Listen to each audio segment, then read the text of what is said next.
Welcome friends.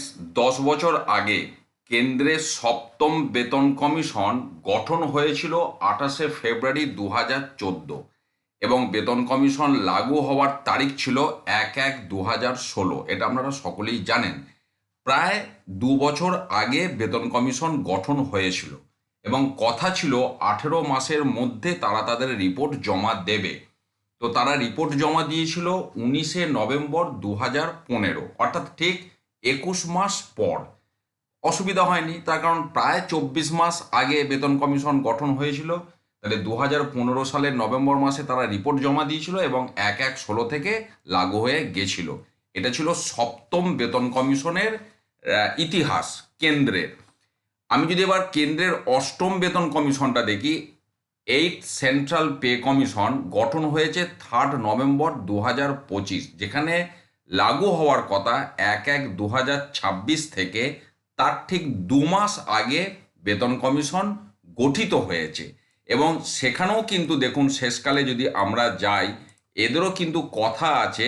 দেখুন এখানে একদম শেষ পয়েন্টে উইদিন 18 মাস, এদেরও কথা আছে 18 মাস আগে জমা দেবার। তাহলে এবার যদি আমি দেখি, তাহলে 3 নভেম্বর 2025, মানে 25-এর একদম শেষ থেকে শুরু হয়েছে। তো 18 মাসই যদি আমি ধরি, তাহলেও বিষয়টা 2027 সালের মাঝামাঝি করে চলে যাচ্ছে।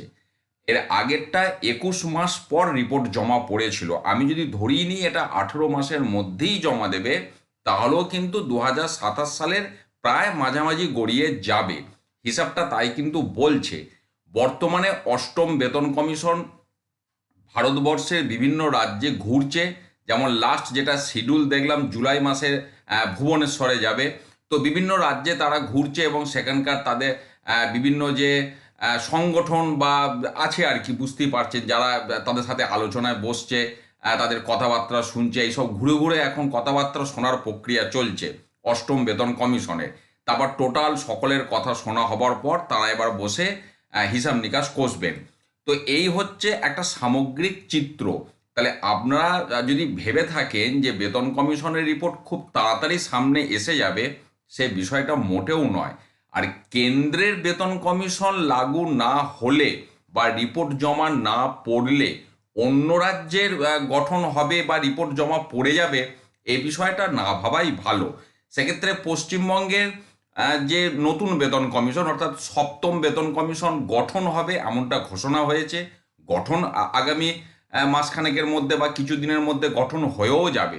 কিন্তু গঠন হওয়া আর তাদের রিপোর্ট জমা পড়া, তারপর সেই রিপোর্টের ভিত্তিতে অর্থ দপ্তর সেটাকে মডিফাই করবে, তারপর নতুন রোপা সামনে আসবে। কাজেই একটা প্রক্রিয়া কিন্তু সময় সাপেক্ষ বিষয় একটা থেকে যায়, এটা আপনারা প্রত্যেকেই জানেন। কিন্তু আপাতত লক্ষ্যটা আমাদের কেন্দ্রের দিকে।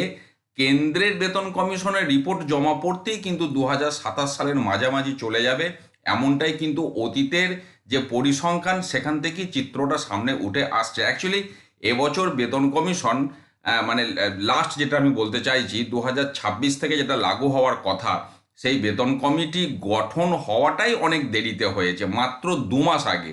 যেখানে এর আগেরটা 2 বছর আগে গঠন হয়েছিল, লাস্টেরটা সেখানে মাত্র 2 মাস আগে গঠন হয়েছে।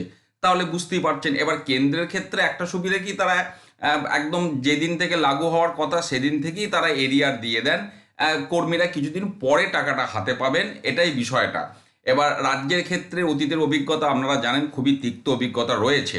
সেক্ষেত্রে বর্তমানে পশ্চিমবঙ্গে বেতন কমিশন গঠন হবে, টার্মস অফ রেফারেন্স সামনে আসবে, তারপর তারা তাদের কাজকর্ম শুরু করবে। ইন দ্য মিন টাইম কেন্দ্রের রিপোর্ট জমা পড়বে, কেন্দ্রের তথ্য সামনে আসবে, তারপর টোটাল বিষয়টা সামারি করে পশ্চিমবঙ্গের ক্ষেত্রে কি হবে, কেন্দ্রেরটাই হুবহু মানা হবে নাকি কিছু কাটছাট করা হবে, সেই বিষয়গুলো এখনই বলা সম্ভব নয়। কিন্তু খুব তাড়াতাড়ি যে বেতন কমিশন লাগু হয়ে যাবে, এ ভাবনা থেকে আপনারা দূরে থাকুন। তার কারণ এটা একটা সময় সাপেক্ষ বিষয়। তো সেই সময় লাগবে।